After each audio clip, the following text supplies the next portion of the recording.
So, I'm gonna start the video by ripping the band-aid off right now. Spider-Man No Way Home is probably the best Spider-Man movie that we've ever received yet.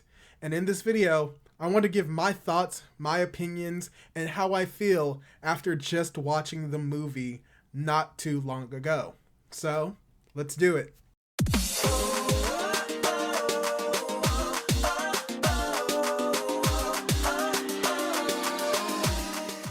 Hey guys, how's it going? It is your boy, Manga Man Drew, and in this video, I want to talk about how I felt after watching Spider-Man No Way Home. I just recently watched it not that long ago, and there's a lot that I want to say, a lot of good, a lot of great, and a few smaller nitpicks here and there. And I just really want to express how I felt about this movie, which is why I'm making this video. And let me just start off by saying, I loved this movie. I personally have been a Spider-Man fan for as long as I can remember. The first ever DVD that I ever got was the original Raimi Spider-Man, and I have been watching a lot of Spider-Man content for over 20 years. I watched the 90s cartoon on repeat. I watched the Spectacular Spider-Man. Heck, I even watched Ultimate Spider-Man when it came out. I've seen The Amazing Spider-Man. I've seen all of the Tom Holland Spider-Man movies. I am a Spider-Man fan. So when I say that Spider-Man No Way Home may be the best Spider-Man movie ever, I am 100% serious. Or at the very least, it's the best live-action Spider-Man movie. Because there's a lot that happened in this movie, and I'll probably talk a little bit more about that with the spoilers, but to go into a non-spoiler review of it, I think that this was a very well-crafted movie. I think this is probably the best movie that Marvel has made, at the very least this year, so better than Shang-Chi, better than Eternals, better than Black Widow, and that it may be even better than some of the other prior Marvel movies that we've seen over the past decade or so. Because I think that what makes this movie as great as it is because it may be the best movie in the entire trilogy, and that's something that you can't necessarily say about a lot of movies, where the last movie so far in a trilogy is considered the best one. Because we can't say it about the Raimi movies. Some people will argue for How to Train Your Dragon, and we definitely can't say it for the Matrix movie. But when it comes to this movie, it did a lot of great things. The comedy was very great in the movie. We got to see a lot of cool and amazing action, as well as some really heart-wrenching drama that made me almost shed a tear in the actual movie theaters, and we'll talk a little bit more about that. But I think that overall, this is probably one of the best movies that Marvel has ever created. It was structured very well, with how the movie started off being very emotional, tying into what we saw in the last Spider-Man movie, Far From Home. It pretty much continues from where we left off there. It talks a little bit more into the connections that Spider-Man Peter Parker has with MJ, has with Aunt May, has with his best friend Ned, even his connection with Happy. The first part of this movie, I think, really establishes Peter's character over the years of the Marvel Universe and what leads him to the decision that he makes involving Doctor Strange. And we're getting into kind of spoilers, but a lot of what we've seen and what I'm going to be talking about has been in the trailers. So we also get to see a lot of cool moments with his interactions with Doctor Strange, as well as the villains, quote unquote, that he has to fight in this movie, and how we see their stories sort of kind of progress and unravel what led them to this moment and what led to the ending of the story, and how this is a very impactful end, not just for Peter Parker, but for all the characters in the MCU, as well as that end credit scene, which, let me just say, the end credit scene of this movie, both of them are probably on the same level of being the pettiest thing that Marvel and Sony has ever done. If you are going to watch this movie or you haven't watched it, stay towards the end. You are going to enjoy it for how petty that it is. I cannot establish how much you need to stay at the end of this movie and see the end credit scenes. But yeah, pretty much a lot of what I enjoyed about this movie involves the action, the romance, a lot of the comedy, as well as the drama in this series. And I can't really dive into it as much as I want to because of spoilers, but I'll get to the spoiler section really soon, but overall, what I can say about this movie is that it was structured very well. There are some flaws that I can see with it when it comes to, even though the comedy was very funny and I loved it a lot, sometimes it seems to have dragged on in a few scenes. There is a scene in particular where I thought it was very funny. There's a lot of references in that scene, but it seems as if that is something that could have been trimmed down a little bit more, and we see that a few of those scenes towards the beginning as well as some parts towards the end. A lot of what we see is references, which me personally, I love references, but some people may not like the many references that they see in this movie. Even with those references, there are still some inconsistencies and that there are some confusions when it comes to certain characters, when it comes to their dialogue and how it seems to conflict with the idea that they are portraying in the movie.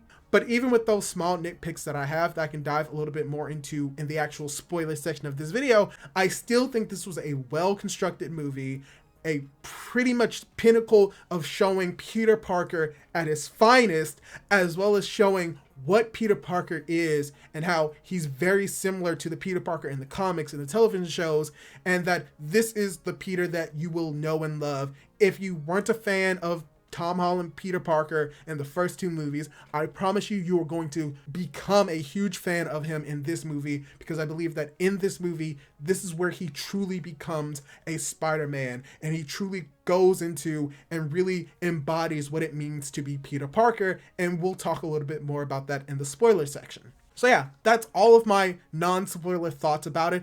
Go watch the movie. If you are any form of Spider-Man fan, you are going to love this movie. And even if you are not really a big Spider-Man fan, I still think that you will enjoy this movie for the story that it's trying to tell. And with that, let's go into the spoiler section of this movie. And I'll try to go through it from beginning to end, and you'll get a better understanding why. But yeah, we'll start from the beginning. Like I said, this movie pretty much starts off with the aftermath of what happened with Peter Parker a week after the incident in London where his identity gets revealed. We get to see the scene of Mary Jane and Peter Parker swinging through the city. We get this fun comedic scene between Peter Parker and Mary Jane, MJ, and like how they're swinging through the roof and how she's afraid, but she's still willing to go with it, showing how much she cares about Peter, as well as like the funny scene between Aunt May and Happy where we get confirmation that they were in a relationship, but that Happy was a little bit too clingy, and Aunt May was like, I'm just gonna get away from him. So we got a lot of funny scenes from there, as well as we just get to see the life of what Peter Parker has to live with the lie about him killing a lot of people in London, and how there are two sides to it. People that still support Spider-Man and people that view him as just this vigilante that is someone that should be taking responsibility for his actions, as we get J. Jonah Jameson as this sort of kind of Alex Jones like persona, just hating on Spider-Man. And you know, he's just J. Simmons is just doing his thing. He's being J. Jonah Jameson to the best of his ability, like he is in the Raimi movies, like he is in the Spider-Man comics. He's just being JJ, and it's great. As well as we get a few different like cameos, and pretty much if we didn't get confirmation for how the movies connect to the Netflix series, we do get some points of that in this movie with the reveal of Matt Murdock, Daredevil, confirmed in the MCU, which he had a fun scene of reacting to a brick being thrown through the window. Peter reacts and tries to catch it, but Matt Murdock, because he's closer, catches it before Peter, and they're like, how does he do that? And he's like, I'm a great lawyer. So it was very fun. That was a very comedic scene, and we even get to see a little bit later on after that how Peter Parker being Spider-Man has affected him, and how people are very conflicted. Some people still love him. Some people really do not like him. Even when it comes to his teachers and the students, some of them may like him, some of them don't. Like, he can barely go to school. He pretty much is a celebrity in the world of the MCU, and that he's having a hard time handling it, but luckily enough, he does have his support system through Ned, MJ, and Aunt May, but that he decides that he wants to get rid of everything, which leads him to going to Doctor Strange. which Doctor Strange, Benjamin Cumberbatch, I think that's what his name, Cumberbatch, I'm just going to call him that, Benedict Cumberbatch, there it is. He was very great in this movie. He acted as like a really cool foil to Peter Parker, showing that Peter Parker, even now, isn't really embodying the ideas of taking on responsibility as Spider-Man because he's so worried about MJ and Ned and all of them going to the same school, but because of his influence and the fact that he's Spider-Man and what happened with London, that prevented them from actually getting into any college, which is very interesting to see that dynamic and how he wants to make it right. And luckily enough, he's able to get Doctor Strange on his side, but unfortunately, because Peter Parker in this movie and in the MCU still does not embody the idea of responsibility, he messes up and it leads to people coming into the world. Everyone still knows who he is, but it's bringing in people from outside their universe where we get introduced to the multiverse in the MCU proper, multiple different characters coming into the MCU, primarily the villains that know Peter Parker's secret. So as soon as Peter Parker is unable to cope with like the double life and accept that responsibility, it leads to the villains coming into the world, which ties into Peter Parker wanting to get MJ and Ned into MIT to get them into college, where he tries to meet with the dean. Also, Flash Thompson is here and he's being Flash, so that's cool, but it leads to the reveal of Dr. Ock has come into this world, and that this is sort of kind of the Doc Ock from the Raimi movies. Because we also have to realize that the characters in these movies, they come from like the movie series, like the Amazing Spider-Man series and the Raimi series Spider-Man, that those characters that we see come from those movies, but from what we get later on in this story, that they don't come directly from those actual movies. They come from a universe similar to the movies, but not exactly the same. So we got to see a cool fight between Peter Parker and Doc Ock, where it's revealed that this Peter Parker in the MCU is different from Peter Parker from Dr. Ock's world, and we eventually get the nanobots taking over Dr. Ock, which throughout this entire movie, Doc Ock is pretty much like a villain, which kind of shows that this doesn't come directly from the Raimi movies, that this isn't the Doc Ock from the Raimi movies, because he is still evil. He's still hell-bent on trying to take over the world, as we also get to see the Green Goblin come into the world, fighting off with Peter, and then immediately leaving just to come back as his double personality, and we'll get to that a little bit later. But yeah, after they were able to capture Dr. Octopus, you have Doctor Strange, who's pretty much chastises Peter for what he does and gives him a tool that allows him to capture all of the excess villains that are in the world. So he captures Jamie Foxx, Electro, which we sort of get an explanation for why he's like more human because of the electricity in their world. It acts a little bit more differently and it allows him to have a corporeal body, to actually have a physical body now. But what is even more interesting is that we also get to see Sandman come into the fray, and for the most part he is in the Sandman. He is made completely out of sand, but he knows Peter Parker and tries to help him. So we get Electro as well as Sandman brought into pretty much the Sanctum Sanctorum's basement, where all of the villains are going to be kept, and that we eventually have Peter meeting up with the Green Goblin, and he willingly comes with them because he's the wimpy Norman Osborn and he wants to help everyone get fixed. Where this is where we get to get the conflict between Doctor Strange as well as Peter, Spider-Man, where we get the fight, and the reasoning why they fight is because Peter wants to save the villains because of Aunt May's inspiration to him, while Doctor Strange wants to send them back to the world for them to potentially die. So you just have this cool scene where Peter Parker is able to defeat Doctor Strange, going toe-to-toe with him, science versus magic. And in this world we also return to the mirror dimension, where Doctor Strange is restrained there for a pretty much 12 hours while Peter Parker does his thing. So we do have Peter Parker and how he is able to begin fixing these villains. He starts with Dr. Octopus going to Happy's home, because eventually they would have to leave where they are because they get harassed. So they begin to try and attempt to fix these characters, starting off with Dr. Octopus, who was the first one that we were introduced to and was the first one that Peter was able to help. So in this story, the main focus was going to be to help these villains so that if they do return to their world, that they won't have to die or be killed by Spider-Man, and pretty much giving them a second chance, which is an idea that pretty much runs throughout the entire story, like second chances and responsibility, and it kind of ties into what happens at the end of the story, which we will get to. But yeah, they were able to fix Dr. Octopus, but unfortunately, the Green Goblin came back and took over Norman Osborn's body and caused a lot of havoc. You also have the Lizard, who was also captured.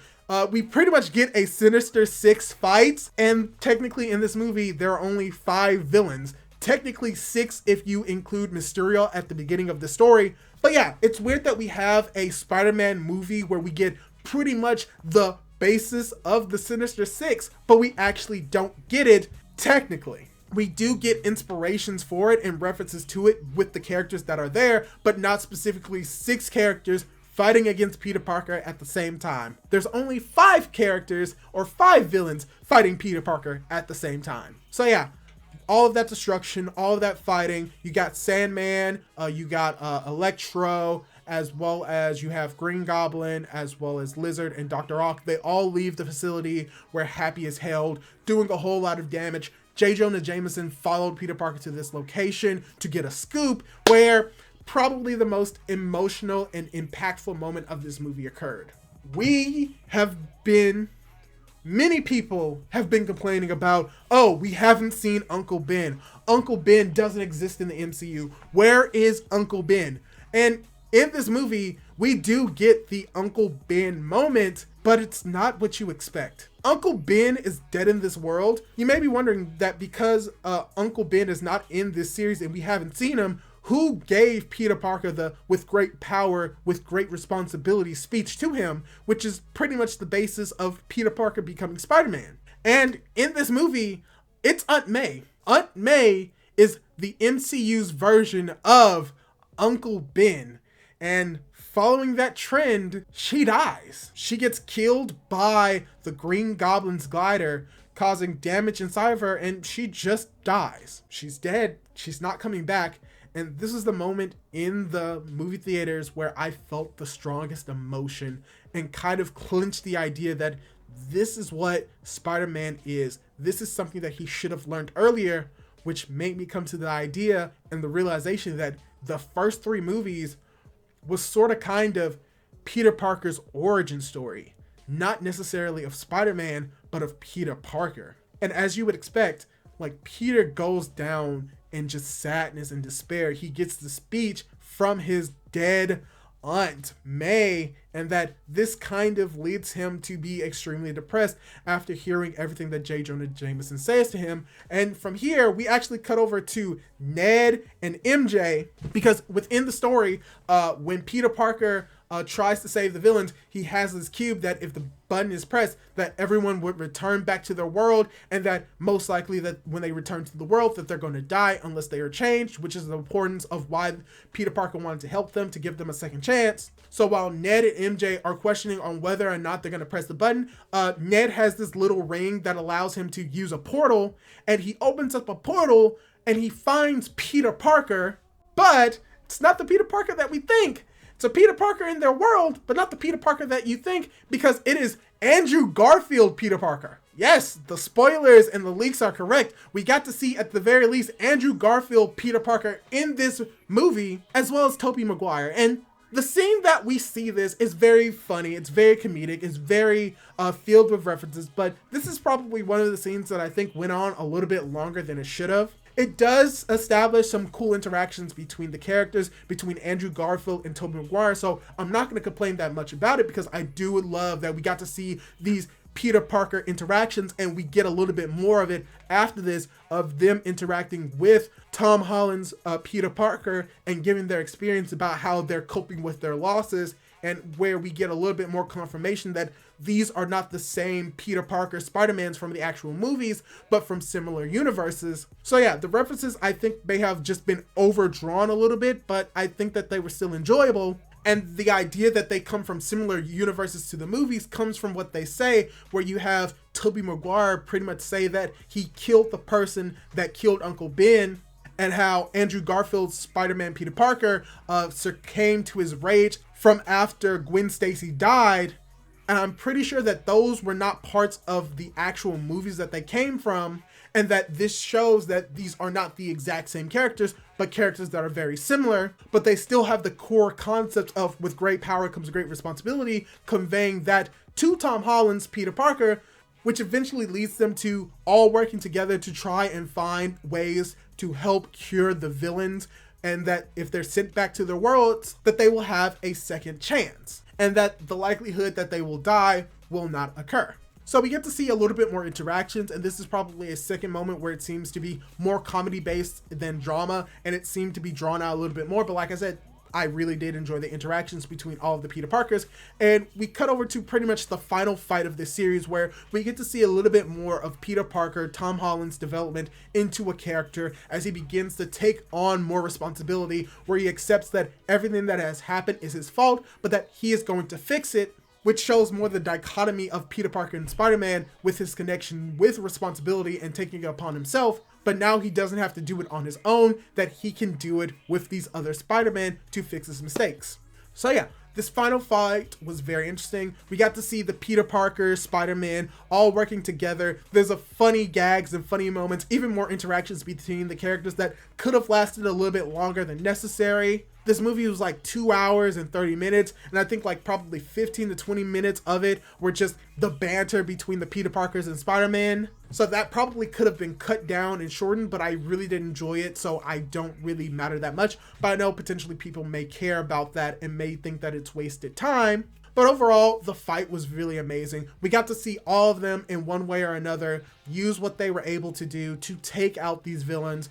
We had Raimi Spider-Man take out Sandman, and I believe that we had Andrew Garfield Spider-Man take out the Lizard. And weirdly enough, because Dr. Octopus was actually cured, Dr. Octopus was actually the one to take out and cure Electro Jamie Foxx using a device that he got that was supposed to heal him beforehand, which comes into another continuity thing where how did they get this when it was something that Jamie Foxx threw off of himself towards that moment. So there are probably some inconsistencies in this movie that don't make a little bit of sense, but I think that it was okay for this moment. And the final fight that this is all happening in, you also have Doctor Strange that eventually comes in with the help of Ned, who pretty much gets convinced by Peter Parker to show that what he was doing is really a right way of doing it. But unfortunately, the multiverse, the world begins to open up. There's probably a lot of references in those multiverse cracks, and this is going to lead to them having to press the button, but they can't press it yet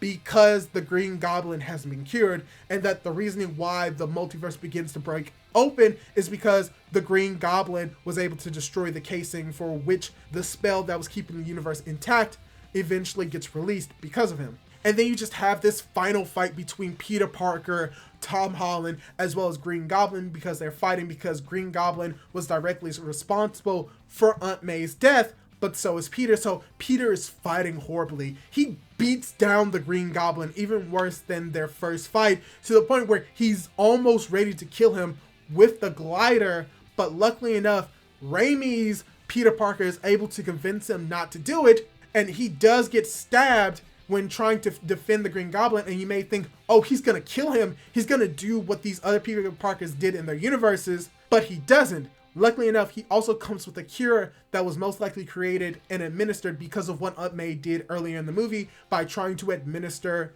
the cure for the Green Goblin to him earlier, which leads to her death. But now Peter Parker, Tom Holland, does it and is able to cure the man that pretty much was responsible for his Aunt May's death.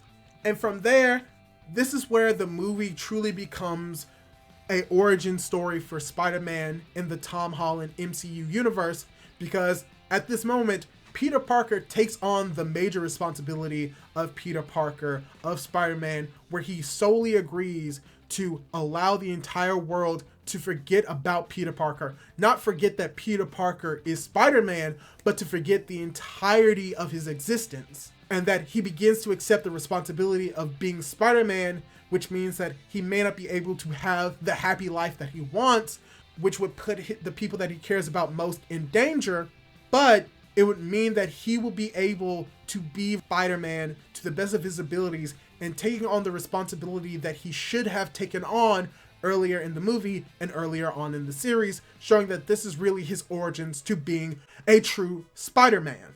So yeah, Doctor Strange enacts the spell.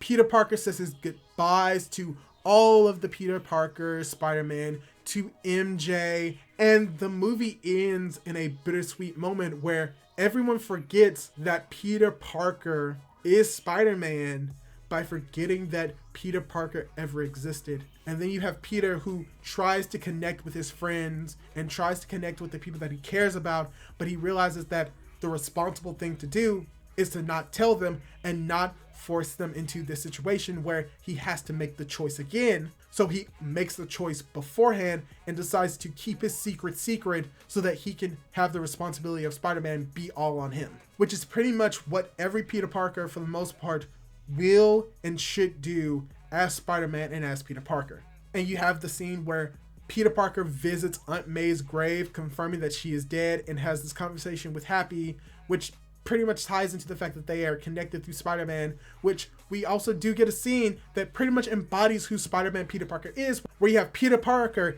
in an apartment on his own, pretty much being poor, like how we see Peter Parker in the comics and other forms of media becoming, and how we finally get to see him in an actual Spider-Man handmade suit. Not iron suit, not a suit that he made out of nanotech, like a full cloth suit, and it looked amazing as the movie ended. And then you have the end credit scenes, which I will talk about, but yeah, that's pretty much a synopsis of the movie. Pretty much spoiled the entire movie for you. I'm sorry, I just really wanted to talk about it because I really thought this was an amazing movie, because it pretty much shows what Peter Parker is, who Spider-Man is at his core, and we got to see it throughout this entire movie, but that the reasoning why it's as great as it is because of the movies prior. Because we see Peter Parker beginning to grow and beginning to change, but he never fully realizes and recognizes that with great power comes great responsibility moment until he loses Aunt May.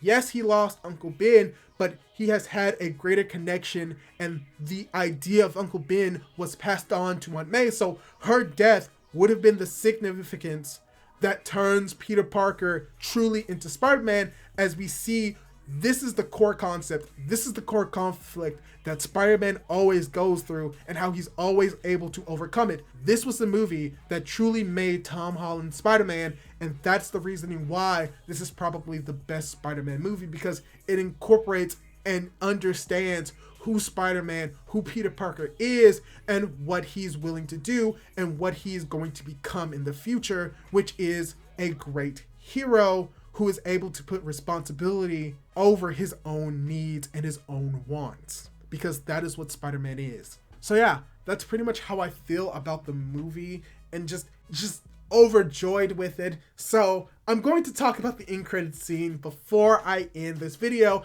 And like I said, these end credit scenes, and one of them isn't really an end credit scene, it's a trailer, but both of these things were just so petty that I need to talk about them.